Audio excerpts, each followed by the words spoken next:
திருப்பூரில் தங்க கட்டிகளை குறைந்த விலைக்கு தருவதாக ஆசை காட்டி பித்தளை கட்டிகளை கொடுத்து 16 லட்சம் மோசடி செய்த ஆந்திராவைச் சேர்ந்த 2 தம்பதிகளை போலீசார் கைது செய்துள்ளனர்.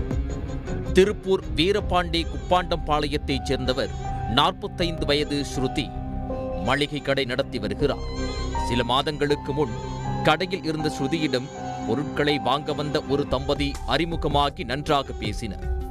அப்போது தங்களிடம் 1 கிலோ தங்க கட்டி உள்ளது என்றும் குறைந்த விலைக்கு கிடைக்கும் என்றும் கோரினர்.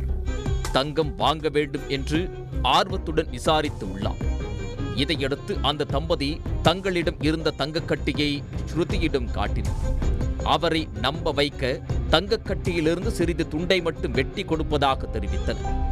இதற்கு சம்மதித்த ஸ்ருதி தம்பதி கொடுத்த சிறிய துண்டை கடைக்கு சென்று பரிசோதனை செய்தபோது தங்கம் என்பது உறுதியானது.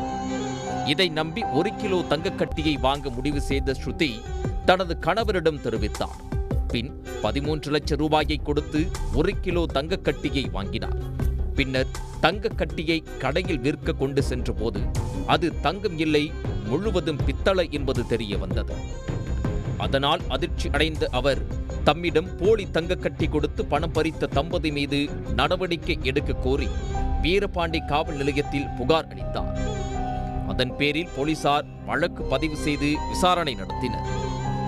பல்வேறு கட்ட விசாரணைக்கு பின் பல்லடத்திலிருந்து மோசடி தம்பதி திருப்பூர் வந்து கைவரிசை காட்டியிருப்பது தெரிய வந்தது. அது தொடர்பாக 2 தம்பதி ஜோடிகளை போலீசார் பிடித்து விசாரணை மேற்கொண்டதில் பித்தளையை தங்க கட்டியாக செய்து அதன் மேல் வர்ணம் பூசி விற்று ஏமாற்றியது தெரிந்தது. அது தொடர்பாக ஆந்திரா குண்டூரைச் சேர்ந்த தம்பதிகள் 41 வயது ரவி, 35 வயது துர்கா மற்றும் 38 வயது முனுசாமி, 30 வயது குமாரி ஆகியோரை கைது செய்தனர். அவர்களிடம் இருந்து விற்பனைக்கு தயாராக வைத்திருந்த 6 கிலோ போலி தங்கக்கட்டிகளை போலீசார் பறிமுதல் செய்தனர். அவர்கள் வேறு எங்கெல்லாம் இதுபோன்று மோசடி செய்திருக்கிறார்கள் என போலீசார் விசாரணை தீவிரம் அடைந்துள்ளது. பித்தளை கட்டி மீது தங்க முலாம் பூசி அசல் தங்கக்கட்டி என கூறி குறைந்த விலைக்கு விற்பனை செய்த 4 பேர் கைது செய்யப்பட்டதை அடுத்து அவர்களை ஆந்திராவிலிருந்து தமிழ்நாட்டுக்குள் அனுப்பிய கும்பலையும் போலீசார் வளைத்து பிடிக்க வேண்டும் என்ற கோரிக்கை எழுந்துள்ளது.